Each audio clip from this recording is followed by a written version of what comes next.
number 33, this is from page 234. They gave us a polynomial function and they told us that one of the zeros was 1 plus 1i. So my strategy here is going to be, first of all, I know that there are 4 zeros because it's a 4th degree polynomial. I know since 1 plus 1i is a 0, then 1 minus 1i would also have to be a 0. So they've given me one explicitly, but implied a second. My other 2 zeros, I'm going to have to find, and they'll correspond to some factors. So my strategy is I'm going to write a couple linear factors based off of the zeros that I know at this point.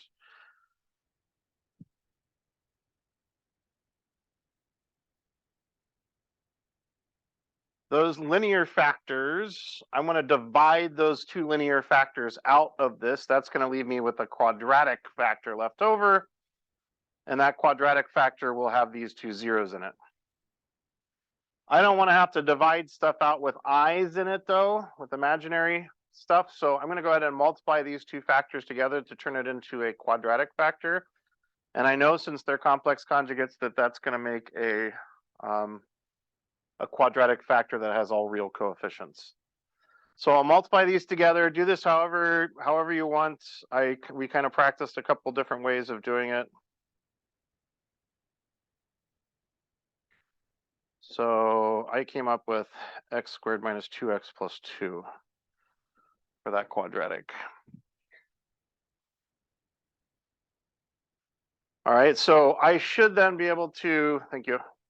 I should be able to divide this quadratic out of this 4th degree, and that should leave me with another quadratic, and then that quadratic is going to give me my last 2 zeros. So I'm going to need to do long division because that's a 2nd degree, so I'm going to be dividing x squared minus 2x plus 2 into x to the 4th minus 2x to the 3rd minus 2x squared, 6x minus 6. And what do I expect to end up for my remainder in this division? I better get a remainder of 0, or else this was not a factor, which means I would have made some mistakes up here, or else they lied to me about this being a 0. So, all right, so let's divide here, x squared.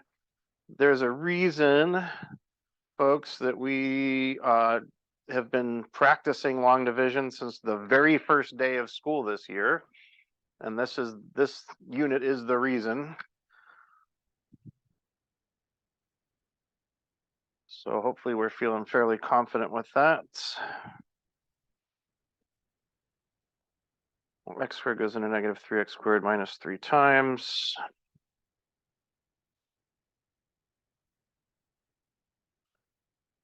And when I subtract that off, that's going to give me 0, which makes me happy.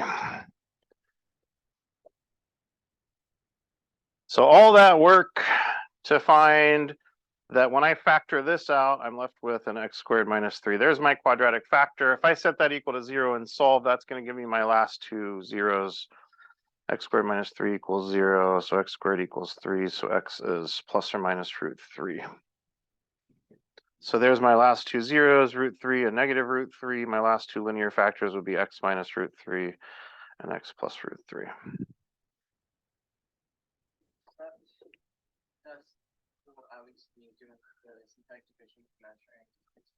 That's fine. Yeah. That's fine. All right, any other questions from this assignment?